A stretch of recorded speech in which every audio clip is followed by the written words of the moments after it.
একটানা ৪৮ ঘণ্টা। হ্যাঁ, ঠিকই শুনছেন, একটানা ৪৮ ঘণ্টা কাজ না করলে বেতন বন্ধ। অমানবিকতার এমন নজির তৈরি হয়েছে মালদহের মানিকচকে। মানিকচক বিডিও অফিসে তৈরি হয়েছে তীব্র চাঞ্চল্য। ডেটা এন্ট্রি কর্মী যদু মণ্ডল, মাত্র ৩৬ বছর বয়স, অতিরিক্ত কাজের চাপে অসুস্থ হয়ে হাসপাতালে মৃত্যুবরণ করেছেন। গত কয়েকদিন ধরেই অফিসে চলছিল অমানবিক চাপ। রাত জেগে কাজ করতে না চাইলে বেতন বন্ধ করে দেওয়ার হুমকি। তবুও কাজ বন্ধ হয়নি, চলেছে নীরব ছন্দ মানসিক ও শারীরিক নিপীড়ন। বিডিওর চাপে একটানা SIR সংক্রান্ত কাজ করতে হয়েছে ঘণ্টার পর ঘণ্টা। অবশেষে অসুস্থ হয়ে পড়েন যদু মণ্ডল। হাসপাতালে ভর্তি হলেও শেষ রক্ষা হয়নি। সোমবার সকালে নিভে যায় এক তরুণ কর্মীর প্রাণ। যদু মণ্ডলের মৃত্যুর খবর ছড়িয়ে পড়তেই ক্ষোভে ফেটে পড়েন সহকর্মী ও পরিবার। বিডিও অফিসার সামনে দেহ এনে বিক্ষোভ, ধর্ণা, অবস্থান, ন্যায়ের দাবিতে সরব মানিকচকের মানুষ। রাজ্য সরকারি কর্মচারী ফেডারেশনও এই ঘটনার কড়া নিন্দা জানিয়েছে। তাদের দাবি, মৃত কর্মীর পরিবারকে সরকারি সাহায্য দিতে হবে এবং দোষীদের বিরুদ্ধে দ্রুত ব্যবস্থা নিতে হবে। এই ঘটনায় আবারও প্রশ্ন তোলে, সরকারি দপ্তরে মানবিকতা কোথায়? একজন সাধারণ কর্মীর জীবন কি এতটাই তুচ্ছ?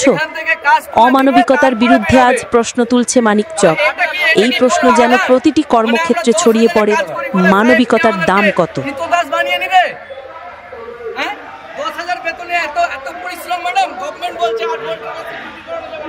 আর আমাদের ভিডিও সাহেব কি গভর্নমেন্টের বিরুদ্ধে যে 48 ঘন্টা ডিউটি করাবেন? আজকে সাহেব এখানে নেই কেন? কিসের জন্য গেছেন উনি? বলুন।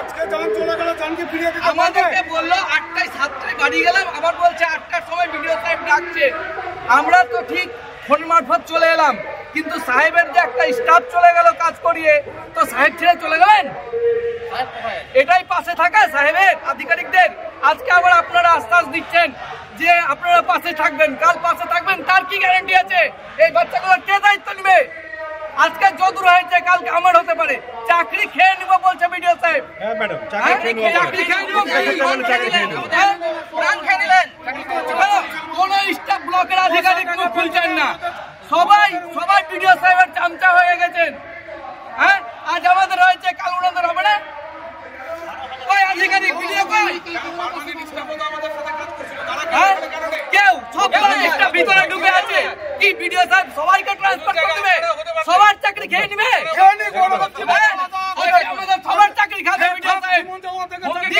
ওর পরিবারটা ভেসে যাবে। বাচ্চাদের দায়িত্ব গভর্নমেন্টকে নিতে হবে। গভর্নমেন্টকে দায়িত্ব নিতে হবে, ভিডিও সাহেবকে দায়িত্ব নিতে হবে বাচ্চা দুটোকে পড়াবার, এবং ওর স্ত্রীকে কাজের ব্যবস্থা ভিডিও সাহেবকে করে দিতে হবে। ভিডিও সাহেব আসুক। আজকে কিসের প্রয়োজন? একটা স্টাফের চলে গেল, কোন কাজে আছেন উনি? ওর ফ্যামিলিকে এখনই 10 লাখ টাকা দিতে হবে।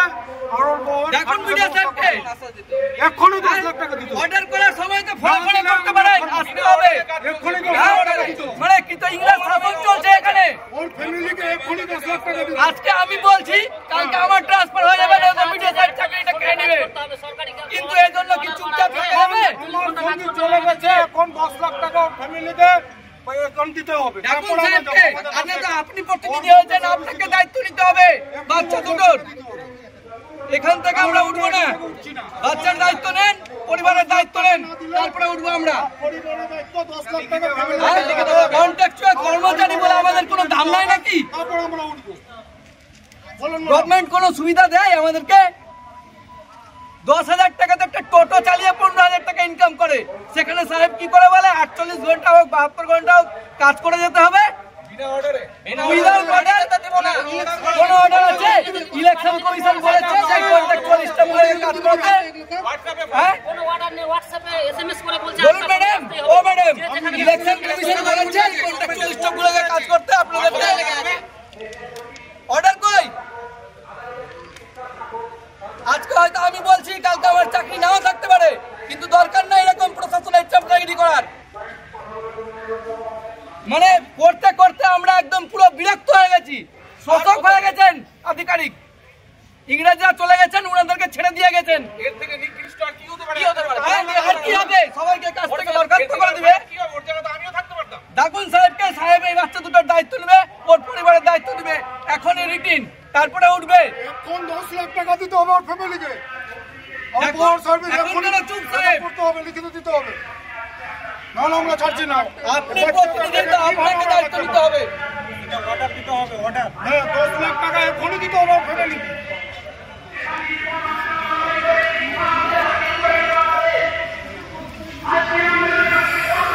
একটা ছেলের জীবন চলে গেল, ফোনে ফোনে কথা বলছেন উনি, হ্যাঁ? আর আমাদের সংসারটা সংসার না, এর বাবা অসুস্থ, স্যার বাবাকে ছেড়ে আসলে তো তোমার চাকরি খেয়ে নেবো। হ্যাঁ? এটা কি? এটা আধিকারিকের ভাষা?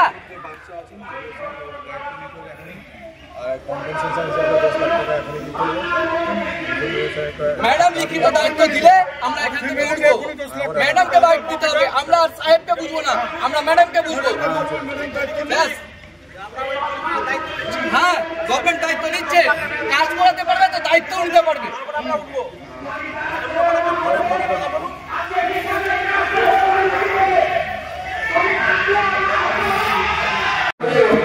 Anything possible আছে, anything that is possible from the side of the administration will be done. মানে যে কিছু হেল্প হবে, যে কিছু হেল্প সাহায্য প্রশাসন থেকে হবে, ঠিক আছে, পরিবারের জন্য হেল্প হবে, will be provided, ঠিক আছে। কি হবে? আমরা স্কুলে গেল, আমাদের যে কোনো মানে যেরকম কাজ হচ্ছে আমাদের দিয়ে করানো হচ্ছে, যে কোনো সমাধান করছে।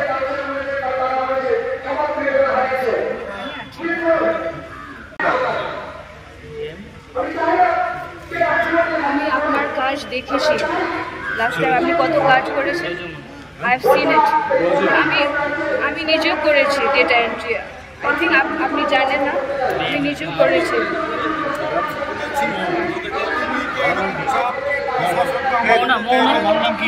এমনি যান চলে যাবে, এরকম কাজ কি কোনো উচিত হয়েছে না? সবাই জানে, আমি না, করেছি। এরকম কি উচিত হয়েছে? প্রশাসন থেকে এরকম অত্যাচার করে কাজ করাটা কি জীবন চলে যাচ্ছে, এটা কাজ কি ঠিক হয়েছে? এটা বলে এটা কাজ কি ঠিক হয়েছে?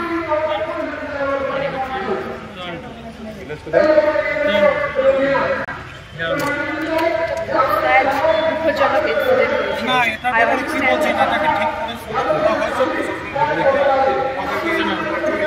এটা প্রশাসনকে না কাজ করায় জীবন চলে যাবে, আরো কয়েকজন বেঁচে করবে, একটুর জন্য বেঁচে করলো, কারো হার্ট অ্যাটাক হতে পারতো, কারো অন্য কিছু হতে পারতো, কারো পার্মানেন্ট ওষুধ চলছে না, ওষুধও খাওয়ার সময় নেই। As an individual ব্যক্তিত্ব রূপে I feel कि जीवन is more important than work as an individual. I believe in that.